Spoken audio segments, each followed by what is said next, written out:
This is Platemark. My name is Ann Shafer, and I am your host.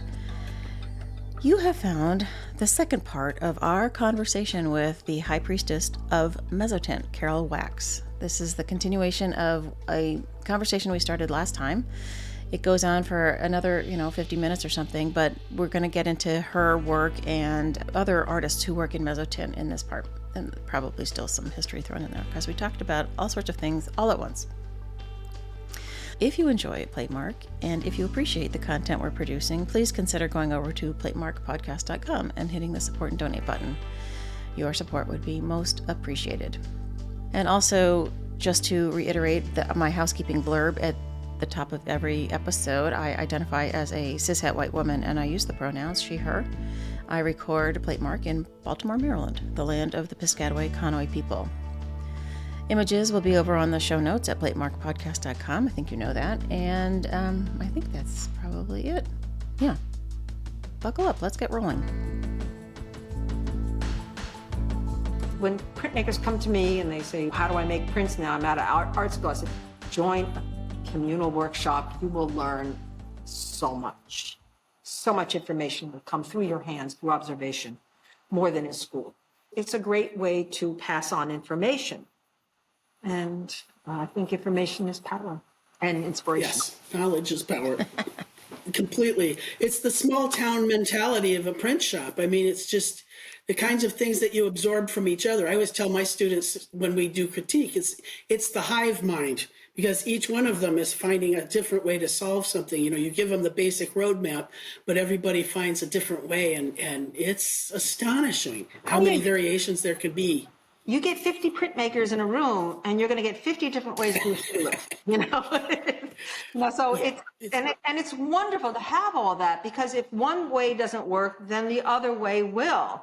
And as Andrew Raftery, best printmaker there is, it's like, he says 50% of printmaking is about solving problems. There's always something to come. I mean, what inspired me to write the book was a problem. I had done a print called Singer 1. And I had gotten the piece of copper scrap from Delia Sacciolato. And it was like carving a hot knife through butter. This was the most beautiful piece of copper. Fantastic. The next one was Singer 2. I had gotten that copper from David Finkbeiner. He said, it's been sitting in my studio for years. I don't know where it came from. And I immediately noticed there was a difference in rocking this plate. I was getting copper dust everywhere. I was like, what the hell is this? And when I used the same rocking pattern, same rocker, same everything. When I went to try and scrape and burnish, the plate responded differently to the burnisher than the other plate did. And it was like I lost control of all my tonal values. I lost the whole inside rectangle of the image, and I didn't know what to do. So I had to find a way to reground, use a different ground, use different tools. And in solving that problem, I created a print that was better than it would have been otherwise, because I was contrasting grounds and effects. And it taught me that copper is not just copper. I went to the Pratt Graphic Center. I said, anybody know anything about copper?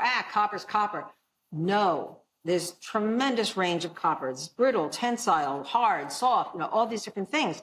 And so when I went to get the plate steel face, I went to Delia Sacciolato, who was facing my plates at that time. He was still in New York, half in Florida. And I asked him about this. He goes, wow, you have a lot of information here now. Maybe we should write a book together. I want to write another book, and blah, blah, blah. But he moved to Florida, and I said, well, I'll write the book. So that's how the book came about. That's the same Sacciolato of the Complete Printmaker, which had, right? It came out about 1990, and it was like the Bible. I still have my copy, and it's in pieces. Oh, yeah, mine too. Yeah. In fact, it's really funny. When I first published the Mezzotint, people said, you should put it in a spiral so that people can lay it flat, in the studio. But, no library is going to buy it then, so. That's why I had the paperback of the first one, but that's why I have the hardback of the new one. Well, and they did such a great job. When I got it, it was really funny. My hot water heater broke. The plumber came, and he put in a tankless heater, which I love. It's got beautiful copper and brass pipes everywhere, which of course I'm in love with. And as he's leaving, he said, there's a package for you here. I went, huh? And so I opened it up, and there's a bottle of wine and the first copy of the book. And I was just like, oh, They did a great job. They really did. Shafer, fantastic. I had no idea really what, how it was going to feel, how it was going to look or anything until it was there. It was all on the screen. So you didn't even get to feel the paper. No, and I had written, I said, what kind of paper are you going to use? Like the name of the paper. But it's a little heavier weight than the Abrams edition. It's really heavy. And they, allowed me to change all these illustrations and add all the new artists. And it smells great too. Everybody should know just how marvelous. Just like any good new print, it smells fantastic. I don't smell it. I don't know about any other people, but periodically, no, not period. Anytime I get a new book, you instantly, like with the old mimeograph copies, you instantly go and smell the book. And honestly, my students, yeah, you get a little high, yeah. yeah, oh yeah, and anytime I'm holding a student's print for a critique, and and inks have different fragrances too. For instance, my favorite relief print ink has got a far sexier smell than the one they're using in the print shop. Well, a lot of people are kind of taken aback. They'll say, what kind of paper is this? Or, can I use this or whatever? And I'll take a corner of it and I'll put it in my mouth. And they're saying, are you tasting it? What are you doing? I said, no, I'm a little bit of spit to see how fast it softens. So I know how much sizing's in it. And they're like, and it's just something I sort of came up with, but I'm pretty accurate with it. So, it's just a corner and it's just a little bit of spit. And that's the part that takes printmaking back to the marvelous manual handedness of it, just even the, how are my prints completely dry? Well, I put it against my face, and if it's cool, then there's still some latent moisture in there. John Sparks, the founder of the print department, used to walk in on the first day of litho class, and he had a grain stone in front of him, and he'd walk in and he'd take his nose and he goes, and put it across the stone. That'll print. And they're all just astonished because it still boils down to the Degas. They called it the cookery of art. It's just magical, though. It is all problem solving, and who gets to add how much parsley to the garnish to the, it's amazing. Well, it's funny you bring up John Sparks. When I went up to Lake Placid for my very first printmaking class, John Sparks was my litho teacher. Get out. I'm serious. No kidding. Really. And it was a great place. And Nancy Greepsch was my intaglio teacher. They brought up Krishna Reddy to give demos with viscosity printing. So I learned that. I learned a lot about ink. And Bob Blackburn was with him. So that was my first encounter with Bob Blackburn. And just the nicest man, terrible with money, but nicest, wonderful, creative soul, So, very fond of Bob. When you ink a Mezzotint plate, is it hard, like the wiping across the fine sandpaper, do you have to treat it differently than you do a line engraving? Most definitely. I'm better at printing Mezzotint than I am printing a line etching. I start with a tarlatan, and there's a tremendous amount of drag on the plate. I mean, your arm is sore after 2 seconds.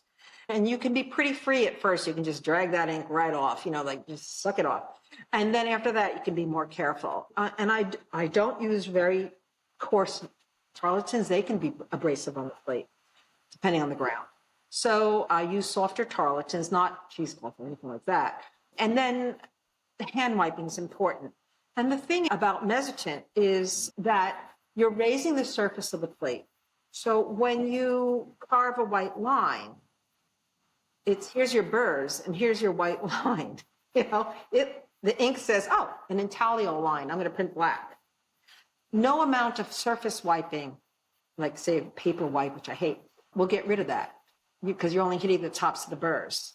So you have to take, I take the corner of a mat board chip and you have to drag that ink out. Obviously you have to do the plate work and get as much of the burr out as you can. But at a certain point, you can't. So you will drag it out with either a toothpick or, the corner of a piece of cardboard, or there'll be a slight dip like this, and you go in with your finger with maybe with a little bit of mag on it or something. So again, you have to compensate for that topography of the plate. And so printing a Mezzotint plate, you have to educate someone. And if you're working with a printer, I had to educate Jennifer about it, and she became phenomenal. It is different, and you never paper wipe. I don't like paper wiping any kind of dry point. Always with hand and the fingers, and it's very tactile, and yeah, it's similar, but it's a lot of differences. And during the history, when I was reading about this, they were using special little sticks to pull the ink out, and they had problems with this printer fucked up the plate, you know, and sorry, they and they, you know, they had to educate them how to print. So this has been an ongoing issue. So the other issue is what people don't understand, and I see this online all the time. People who are starting with mezzotints are posting, oh, look what I did, look what I did, look what I did. And it's like, even online, I can see they did not do the plate work. They did not go far enough down in the ground, and they're compensating by over wiping the plate, and they're just wiping the blacks. They're not getting down to the whites and the light grays. And so, you know, it's a real misconception about how to print these plates. And I like to leave a little juiciness in the dark grays, and I don't want to over wipe. So, you know, I'll go in and selectively wipe if I have to. And then you get someone like John Martin, Apocalypse Martin from the, 19th century, 19th century. And he would actually, to compensate for the very shallow grounds he was working on steel, sometimes use up to 8 different black inks to compensate for, sometimes in a very shallow ground, your light grays will look very dry and washed out. When you say 8 different inks, are you talking within the same impression? Like, yes, within the same plate. And so he would have all these assistants, and everybody would, he had like a whole factory going, selectively wiping the different inks with the different viscosities, the different pigments, and all of that on one plate to increase the range of lighting effects. That's pretty wonderfully arcane and exciting chunk of news, frankly. Yeah, I'm going to have to go look at some. Jesus. Can you tell when you're looking at them? No, it's seamless. It's beautiful. Yeah. We have a copy of John Martin's illustrations for Paradise Lost at the Peabody Library, and I've lived in that book, and now I'm going to have to go back and visit it again. Well, we're talking mostly the big plates. I mean, he had these huge plates. Oh, the big ones. Okay. With, all these apocalyptic scenes with tons of people and the light coming down, and it was they're huge. And he's printing these on these old presses. It's very impressive what he could do. And then, of course, he fell out of favor. What's also, so inspiring to me and reassuring to me was everybody has their day. I look at someone like Valentin Green and John Raphael Smith, probably the 2 greatest Mezzotint engravers who ever lived. Both died in poverty, kind of bankrupt. And it's really kind of interesting that, you think you've hit the pinnacle of your, maybe you're the biggest expert in the field in this arcane medium, and it's like, okay, how do I pay the rent? So. Well, it didn't go too well for Gutenberg either, so I guess it's another one of those lovely traditions in printmaking, huh? And yet everyone's heard of him. So. Carol, you haven't mentioned my favorite mezzotinter, Richard Earlham. Well, the great thing about Earlham, is that how flexible he was, that he could handle still life, he could handle portraiture, he could do landscape, he could do anything. And I think he started out apprenticed to a coach decorator, I think, if I'm not mistaken. So, he had that facility to paint, but he went into Mezzotint. And, the very first time I looked at his print of the market thing with the meats and the birds and everything all over, there's this swan and the breast is just exposed there in the middle. And you really want to touch it and go, oh my God, they're like feathers. And it's really amazing what he could do. And the fruit and flower pieces. And so he would etch the plates, and then mezzotint over. And so as you scrape back, the lines emerge. And not only just because it's easier to do that than to scrape around with little veins in a leaf, but because it adds texture. And so what happens is you etch deeper than the mezzotint ground. So the etched intaglio lines down here and the mezzotint's on top. So when it's printed, it flips, and the mezzotint's here, etching sits on top. And to keep that texture, they wouldn't flatten the prints immediately. They would let them air dry and let the ink set. Then they would reblot them, put them in blotters, and flatten them, because they wanted to keep that three-dimensional texture. If you look at some of the Liber Studiorums, so JMW Turner worked with several Mezzotint engravers, and you look at them, some of them, the ones that he worked on with Charles Turner, no relation, were etched so deeply that the prints look like this brown string sitting on top of the paper. And all of that textural thing, I mean, now one of my beefs, even though the prints are gorgeous, that some of these people are doing now, they want it to look like a photograph. And that to me is very flat. Whereas they're not using the textural qualities of Mezzotint as much. Contrasting grounds, combining with urine engraving or etching or, even aquatine. There's very few people doing that. One of the highlights when we'd get to that moment, when Ann and I were teaching history of prints together, was when we'd pull out the Earlhams, and we actually had the benefit of having the line etch, and I believe we had a middle state, and then the final state, and it's, having 20 people just go, oh, it was just, it was a knee buckler. It was just so magnificent, and was also just wonderful to really see how that line is so important to the next phase of adding the all of the textures and the values. It was always so much fun. Those flower pieces.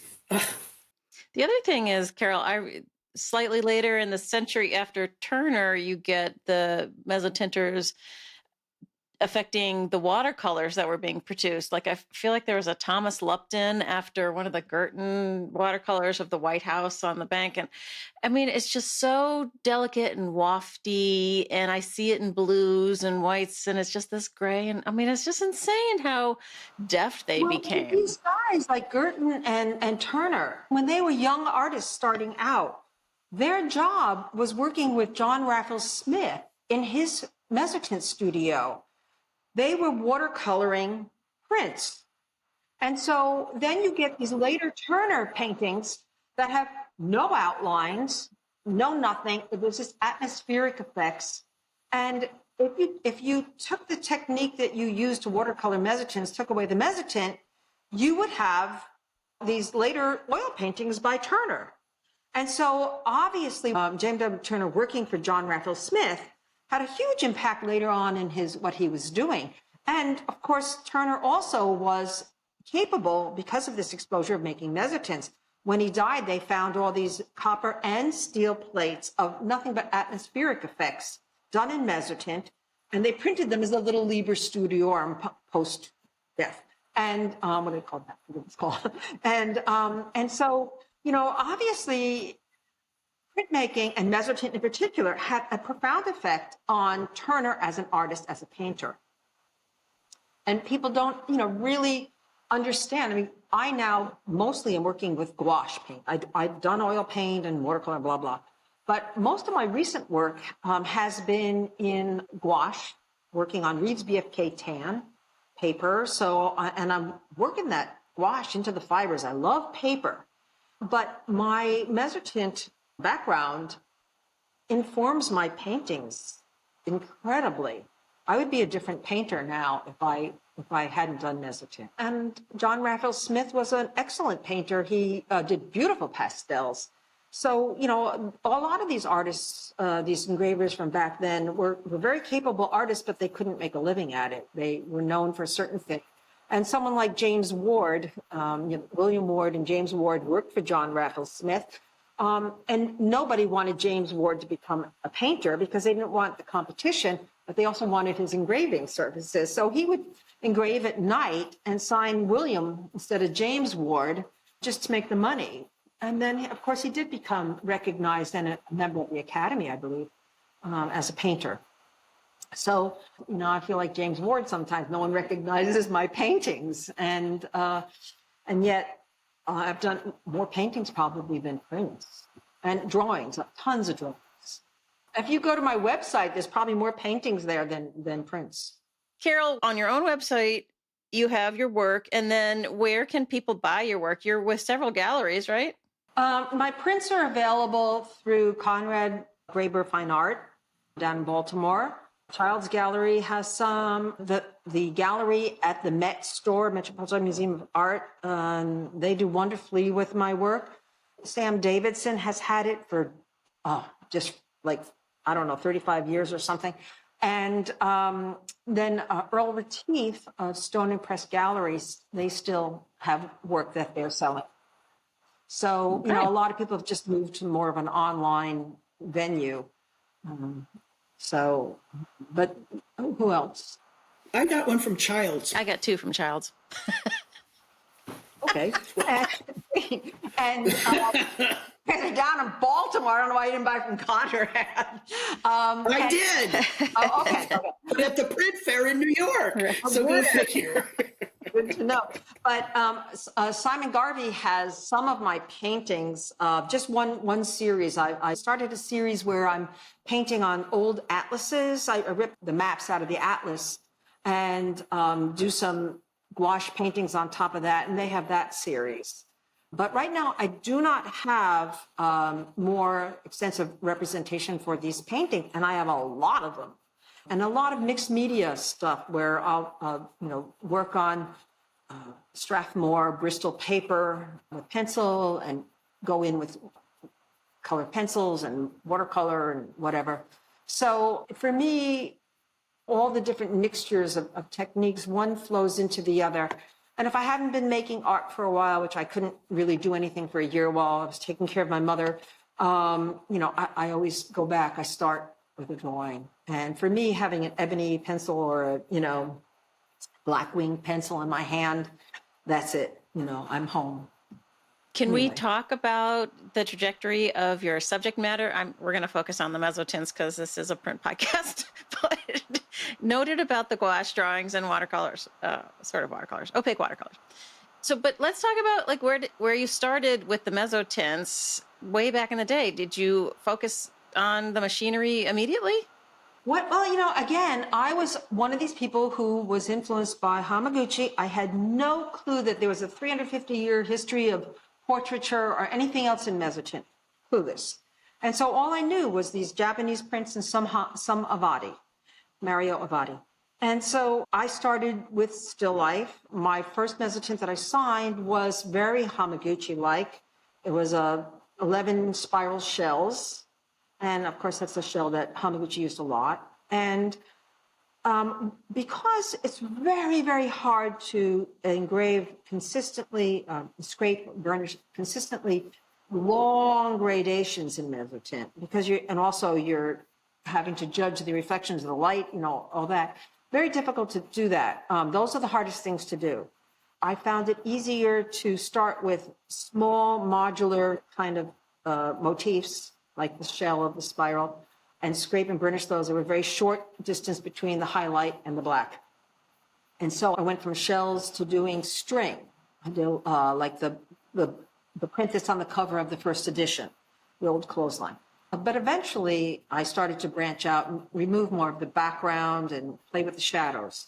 Then one summer, my parents went away on vacation. I was living in Flushing, Queens, and it was hot. I was living on the top floor of this brick building. It was like a brick oven with a tar roof. And I said, okay, well, I'm just going up to their house, and I'll just, stay there for a week till this heat wave is over. And I puttered around the basement where it was cool, and there was this old fan. And I said, oh, this is kind of cool. And I put it on the floor, and the light behind it was a single little bulb, made this shadow all over the place. And I was like, oh, ooh. And so I did this print called Fanfare. So I did this print, and I was never really happy with it because I felt I didn't have control over the way I took out the background. But it sold out very quickly, and I was like, wow. But that got me very much interested in the repeated patterns in a different way, because the shadows I noticed, which were very flat in that, create an animation. And so I see these machines as having an inner life. Through repetition, I could project that idea of animation, like an anima, a soul in these objects. And it's true that the people who make them, their imprint is on these machines. They're aesthetic. Then I started in with the microscopes and the sewing machines. And like with Singer 1, for me, it wasn't about the sewing machine. It was about light sculpted and framed by a sewing machine. And so I was, in the beginning, very much involved with using these machines to explore how light and shadow affect our perceptions of form, volume, and depth. I was sort of very clinical about it at the beginning, not so involved in their inner lives as much as I did become. That's how the machinery developed, and I have a fascination with it. Also, there is this idea of repeated patterns because the typewriter has these keys and they're not all the same, and the light doesn't hit them all the same. And then while I was writing the book, I worked for Philip Pearlstein, the artist Philip Pearlstein. Huge influence on my life. He was an amazing person as well as an amazing artist. The way his figures zoomed in and out of the picture plane and the conversations we had. I mean, I can't say enough good things about Philip Pearlstein. And however you feel about his art, I don't care. But working with him, I would watch how he worked and how he controlled the light, how he shaped the light. And I realized there was so much more to shadows, that they had an outer edge that was darker and an inner edge that was a little lighter, and you know, that they weren't flat black things. I learned a lot about it, and that made me able to use shadows as a tool.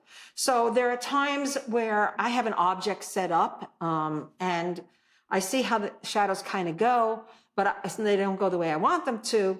And I'm able to, because I understand how light interacts with solids, use the light as a tool.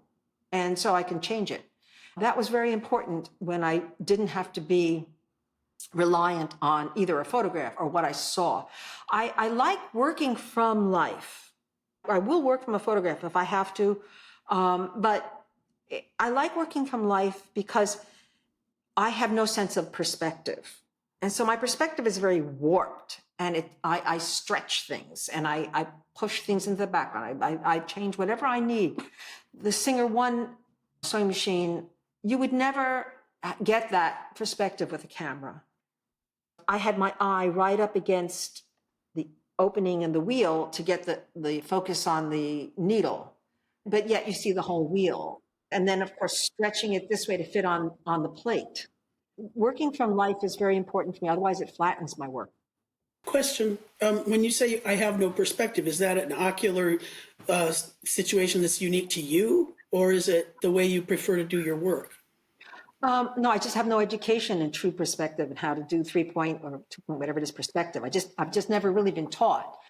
But it's very curious. When I was in Greece, I had 2 solo shows in Greece at the Heraklion Museum that Paul Firos established. And thank you very much, Paul. And so he brought me over to Greece, and he said, well, take this trolley car up to the top of this mountain and you'll see all of Athens. You know, it's like, and I never did it. And I realized I have no interest in seeing things far away. I like seeing things close up. And I think that's one of the reasons people react strangely to my work, is because my work is right there in the front of the picture plane. It's confrontational. And people back off. It doesn't draw you in that much.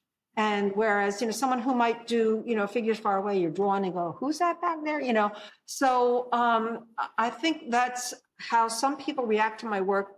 The fact that it's very bold. It's a lot of, you know, stark lighting. And the fact that it's right up there coming at you. I think that is part of my creative DNA, as Twyla Tharp would call it. So that was a very good book to read, by the way. She did this book about creativity. It was fantastic. She's very articulate. Oh, yeah, it's a great book. Yeah. So, yeah. And and the more you can read about other people's creative processes, boy, it's interesting what you can, you say, oh yeah, I don't get that, but I get that. And having more creative consciousness about your own process, I think it can, you know, get you out of creative dead ends. When everybody hits a creative dead end at a certain point, you know, I just don't feel it, you know. But having that facility to articulate what's going on can be very useful. You get, you know, back the truck out. And of course, like what Chuck Close used to say is just show up. You know, you don't wait for that inspiration. Just, you know, take out a piece of paper and do something, and something will come of it. Move your hands. When I was teaching at RISD, the students were like, well, I had a lot of creative ideas before you filled my head with all this information. I'm like, you have just this much room for information. Periodically, I'll say it's okay to use your mind. There's more where that came from. You won't use it up. You start making a list after decades of teaching, stupid things students have said that you'll never forget. So that was one of them. At some point, you started doing your dog with the draped, striped cloth, which seemed like a real departure from the fan, but it's not really, because the cloth is your... It's got the repeated patterns still that modulate. People think of me as a realist, but I'm not. I paint and draw representationally, engrave. But I'm not really a realist. I have a very cartoony style that exaggerates organic forms. For me, the machinery and the textiles are one and the same almost. And how that came about was I had a Weimaraner, Cecil, who, don't make me cry, I still cry. 6 years gone exactly, and I'm still not over it. And she loved to be swaddled, and she would move around under the blanket like a Martha Graham dancer. And it became, really interesting to watch. And so, I ended up, swaddling her in fabric. And I did have to work in large part from photographs and my imagination. A lot of imagination goes into these scenes. Nothing's literal, nothing. And so I started that. I originally had planned to do 4 images. I did 2. And now I have a dog, a new dog. We've had her like 9 or 10 weeks or something. Delia, she's a delight, and I already have ideas to use her. So I said, I say to her, how'd you like to be immortalized? She's like, are there treats involved? Is it another Weimaraner? No, we don't know what she is. She looks almost like she could be an Italian Greyhound mixed with a pointer or something. She's almost black, but with beautiful umber undertones and a white chest and all white feet. And she's just very soft, short fur, which you need around here because the ticks, you have to find them. And she's just lovely. So I'm in love. We're in love. Aww. Falling in love again. Yes. That's very sweet. All right, so bring us up to today. What are you working on now, and what's coming up in the future now that the book is done? Right. Well, I started getting back into making art because, again, the whole year taking my mother, I couldn't do anything. And so I've done a drawing. I've done a couple of paintings. I just started a Mezzotint of an old telephone and with a new twist. and a lot of times I'm inspired by the copper I have here. And so I'll take out a piece of copper and I get from different sources and I'll say, oh, I have this object here. And then I can sort of fit it into this plate, and how would I do it? What would make it, something other than just a representation of a telephone? What else is there? What else can I say with it? And this cage that I made to hide my cardboard that I carved out of my studio was sort of a dead area as far as light anyway. One whole wall is all my resource books, but what you don't see on the other side is shelves, lots of shelves full of all these objects that I live with, thinking, what can I do? I look at something and I've lived with it long enough that I go, I'll take that one off the shelf and play with it. And, works, doesn't work, or I'll try another one. It's funny, my boyfriend will say, well, you have some stuff you can throw out. And I go, well, what am I going to draw? And so I have all this stuff, and so I have the heart of a minimalist, and I have the studio of. But as long as everything's organized, and of course now a lot of things have to be protected because Delia has a taste for paper, and she fell in love with Gabriel Peterdy and Will Barnett, but not in the way I would have liked, and so I had to block off the books on the bottom shelf, and it's a nibble. I got her in time. So, everything's organized, and, I'm always looking for new objects. I have this policy where if someone gives me or lends me an object that ends up in a print, they get a free print. So if anyone has any, I'm looking at the press behind you. I think I might have some things for you. Oh boy, do you? Do you think Chris will miss any of them? No. It almost justifies the pulley that I got for $10 off of Facebook Marketplace last weekend. It's just gorgeous. It's completely weathered wood and, a corroded metal, and it's just beautiful. Yeah, I have quite a few of those, and I still haven't figured out how to use them. There's one that appeared in one of my paintings, but other than that, I haven't figured out yet. And then when I revisit objects, it's really interesting to see, like when I did Remington Noiseless, the first typewriter print I did, very right up front, light, stylized, very stylized light. When I did Remington Return, same typewriter from the side, it's all about the shadows. And that was after working for Philip.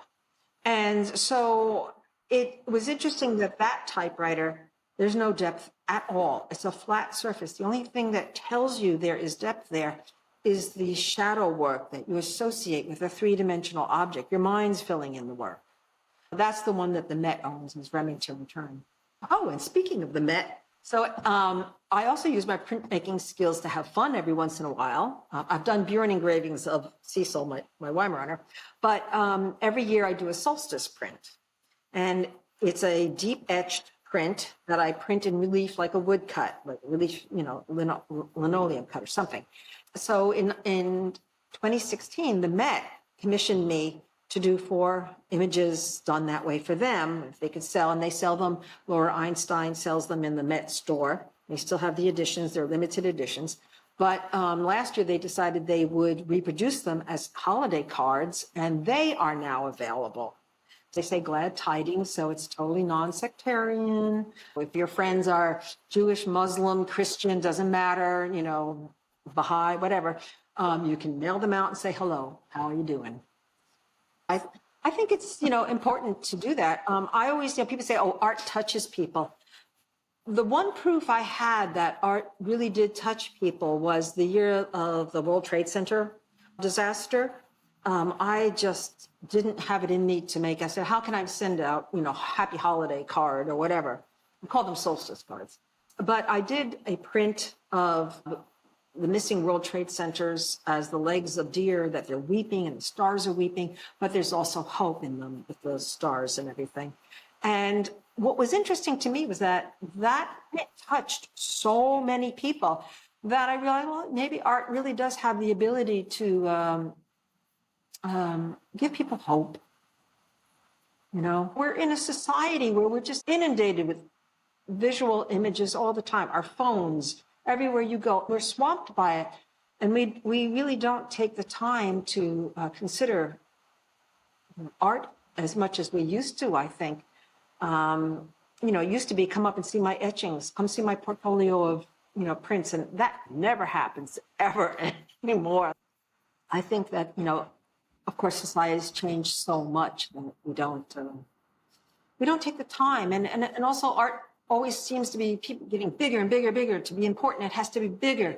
And I'm like, well, yeah, but look at Vermeer, little teeny tiny things. And everybody loves Vermeer. They're drawn into their world. And what my more recent work is smaller. The paintings are fairly small. And the prints, of course, aren't that big anymore. And, that draws you into a world that is small, but makes a larger statement. There's underlying subtext now, more and more politically, socially, narratives, psychological narratives implied in my work now that are coming out because I'm using more and more objects. Like we look at an object and maybe it's an icon of industrial debris or something. But when you combine objects, they form a narrative between them and tell a story. And so you can manipulate that to tell, whatever's going on. Some of my work has this clown puppet that we had as children, and that I use that as the fool. And in my paintings, it sort of represents Trump in a lot of my paintings. And so things like that come up, Fortune's fool, and he's being eaten by, chopsticks, There's a lot of subtext in there that I draw people into my tiny little world. And it sort of dates back to childhood when you're playing with the stuff you have. We didn't have a Ken doll, so we took the head off the Ringo doll, put it on the Barbie doll, blah, blah. And, you would use your imagination. It wasn't spelled out for us. We did whatever we wanted. And I still do that when I arrange these dioramas in my studio. Put the puppet here and the chopsticks, and I use these articulated hand models, that students learn to draw hands from. And that is appearing in last 3 or 4 years. So many of my paintings, I'm fascinated by these things. Anything to do with automatons, I love. Huh. Makes sense. With the stark, light, dark lighting parts, it always strikes me as being super filmic and yeah. Very noir. Yeah. Well, I was raised and I wonder on if you're black a fan watcher. Oh God, yes. I mean, and the thing is, even as a kid, I was a little strange child, I admit. But what I would do is I would look at these, like the Maltese Falcon or Casablanca. And when you look at, you have Mary Astor and you have Bogart and all these, and they're lined up, and Peter Lorre, so that one guy's wearing gray, she's wearing the lace, and then the two guys with the black suits are separate. Because otherwise the two black suits meld into each other. And then the background, there's a certain, aesthetic to the background so that doesn't interfere. So it's all about the relative tonal values in those movies. And then you look at Casablanca. Rick's Cafe is all defined by the light and the palm frond shadows and the shadows of the Moroccan screens. And that's what creates the space. And I was acutely aware of that as a child. That's how weird I was. So when I began working in black and white, it was very easy for me to carve light out of darkness. And what was interesting was Philip Preston always used to say to me, printmaking's hard, painting's easy. And I was so intimidated by painting, but he convinced me to try painting. And what was interesting was that when I started to paint, you could have a light green and a light blue together and they read differently. If you were to convert that to black and white, it's gray and gray, and they're the same value. And so all of a sudden, when I started realizing how freeing that was, there was an explosion of work. And there's still a dialogue between my paintings and my prints that is very, very essential to me. But it all stems from the prints. I would be a different painter without the printmaking. And I think in layers. There was one time I was stuck on a drawing that became a vitriograph. I worked with Harvey Littleton down in North Carolina to do this huge print from glass plates. When I was working on the drawing in preparation, I was kind of stuck. It was a big sewing machine from the side. I didn't know what to do with the background. The shadows didn't look right. And so I was kind of stuck, and I was friends with Chuck Close. I called him up. I said, Chuck, I'm stuck. So he said, come on over for lunch. We had puttanesca sauce on some kind of thing. It was delicious. And the whole time I'm talking to him, I'm looking at this painting that he's unfinished on the wall. I think it was, God, I can't remember. I'm drawing blank on the artist. But in any case, it was black and white. And as I'm watching this painting, I felt like I was descending through screens of layers. And I didn't know at the time that Chuck thought in terms of layers. So I was somehow experiencing, by seeing this unfinished work, what was happening in a way that I wouldn't have otherwise. And I came home and I said, what was that experience? What was that? Like Alice in Wonderland, going through the rabbit hole. And I realized layers. And so that experience, I said, let me add a fake wallpaper. I made up a wallpaper pattern behind the shadows. And that got me working more and more and more and more into color. And then I got to the point where I couldn't do in color with pencil what I wanted. So I applied to the Marie Walsh Sharp Foundation and got a free studio in Tribeca for a year when they were down there. And that's when I started to paint and to use pastel. That all informed my art. And it was an amazing experience. It was one of the most prolific years of my life. Yeah, I was able to vomit out a lot of work. just coming out of me. The noir bit, Sydney Greenstreet, by the way, Maltese Falcon, Casablanca, I absolutely gobbled those up at Varsity Theater. I was like 11 or 12, and I just sit there all day Saturday and looking at, just living in that huge world of black and white. It was absolute. It always makes sense of you and noir. I don't know if that's that weird, Carol, or maybe it's just that we're both weird. No, I mean, for me, I really relate to it. It really affected me. Yeah, absolutely. How annoyed were you when Ted Turner started colorizing things? I was like, why? Why do you do this? Exactly. Go back to the Mezzotints. You look at these Mezzotints, and people still, to this day, you could buy a black and white Mezzotint and have someone color it. I mean, why would anyone do that? What was so amazing about these Mezzotint engravers back then, they were working from, sometimes from black and white drawings that someone would make of a painting, but they weren't copyists. They were translators. They would translate what was in color into black and white. And there are many times I've seen the painting after, years and years of seeing the prints, and looked at the painting and went, the print was so much better. The print had so much more to offer me.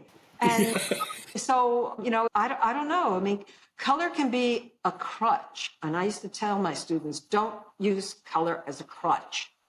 But it can also be, very freeing. But Mezzotint, with the film noir and the Mezzotint teaches you about value.